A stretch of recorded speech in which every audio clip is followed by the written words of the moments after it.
Welcome to Book Bible, I'm Definitive D, and this is my March wrap-up. Now this month I spent a lot of time in the graphic novel world, which is alright. I think for April I'm going to try and spend a little more time in the novel world, but we'll see. So let's dive right in, because I've got a lot to talk about today. So the first graphic novel that I picked up was Star Trek City on the Edge of Forever. Now this one was very topical because with the passing of Leonard Nimoy and my wife being a huge Trekkie, I actually bought this for her because I thought this would be a great remembrance of him. So the one thing that I really liked about it is that it was based on the original teleplay versus an adaptation from an episode of the original series of Star Trek. This is the original author's vision of what the episode should have been like before the censors got their hands on it. So it's really a unique, well-written story. Overall, it was better than the other Star Trek novels that I've got in contact with. If you're a Star Trek fan, give this one a go. Next up, this one is something that I've been working on for quite a while. It is the Atom Archives.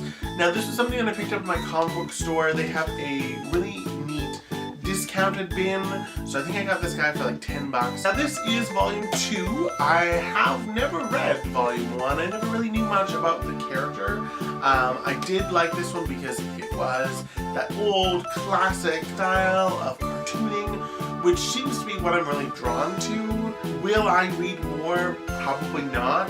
The story wasn't that great. For a superhero whose superpower is the ability to shrink, I think you're a little bit limited in what you can do story-wise, and so there was a lot of repetition. The next one I was really super excited for is Sex Criminals Volume 2 by Matt Fraction and Chip Zdarsky. Sex Criminals, if you don't know, is the story of this man and this woman who find out when they have orgasms, they freeze the world and can run amok and decide to do some crimey things. That's the criminal aspect of it.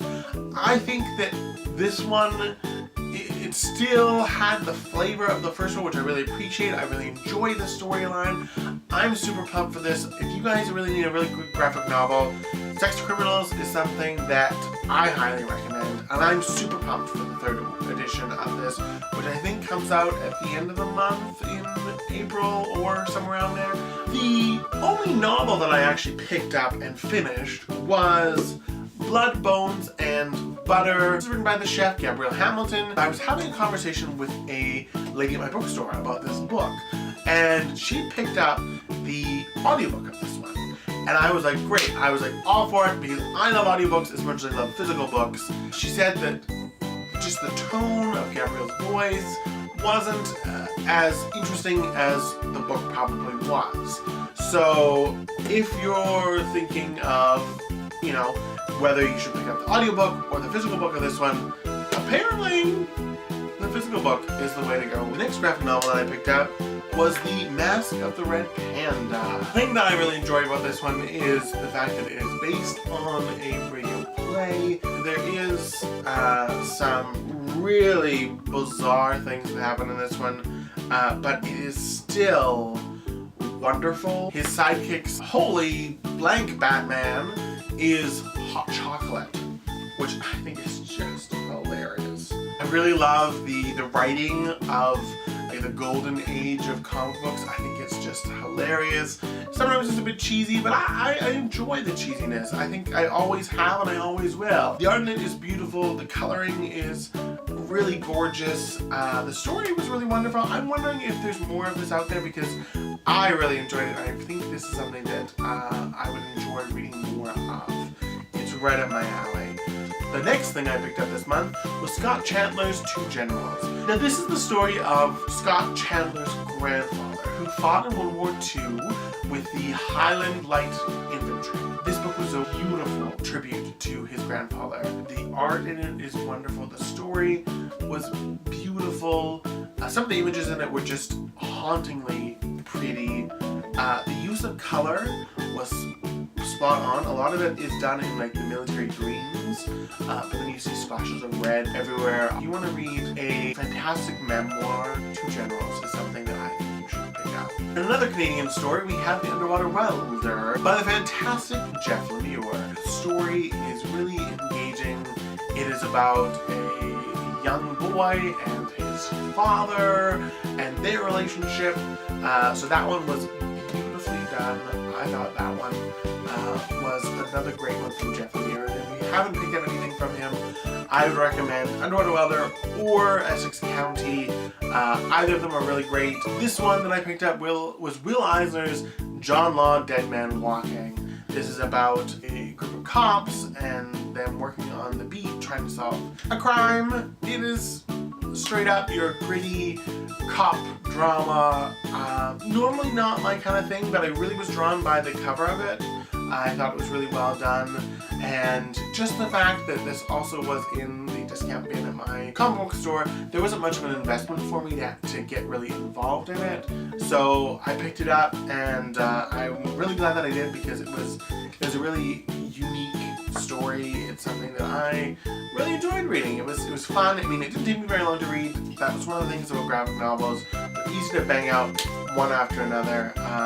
But that one, yeah, if you like detective novels and like gritty cop drama stuff, definitely pick that one up. The next one, my wife found Asterix and Son. I grew up reading the Asterix series. This is something that I hadn't read, and it was great to get into. If you've never read anything from the Asterix series, it's something that I think you should pick up. It was really great reading it as a child, and even more as an adult, because the references that they make and some of the cameos that they make throughout the series are just something else. And the last one that I picked up for the month was part of the Powers series. It was Powers #1, Who Killed Retro Girl. Now this one I thought I was going to really enjoy. Obviously I was in that sort of old-timey 60s retro feel to the comics that I was reading. So I thought this one was going to be something I was going to really enjoy. There were definitely things that I enjoyed about it. The art style was a little more modern than I think I was looking for. The other thing that I read this month was the first issue of the Walking Dead series. I don't have a copy of it because I read it when I was on my break at lunch. Hearing a lot of hype about it, so I figured I'd give it a go and see what I thought about it. Will I continue the series? No. Just because of the fact that it is a huge series, and I really like just picking something that I can pick up, read, and carry on to go to the next one. If you have read the Walking Dead series, let me know what you think about it. Am I foolish for just stopping at the first one? Let me know. As always, from me to you, I hope your day is just tickety-boo. See you later, guys.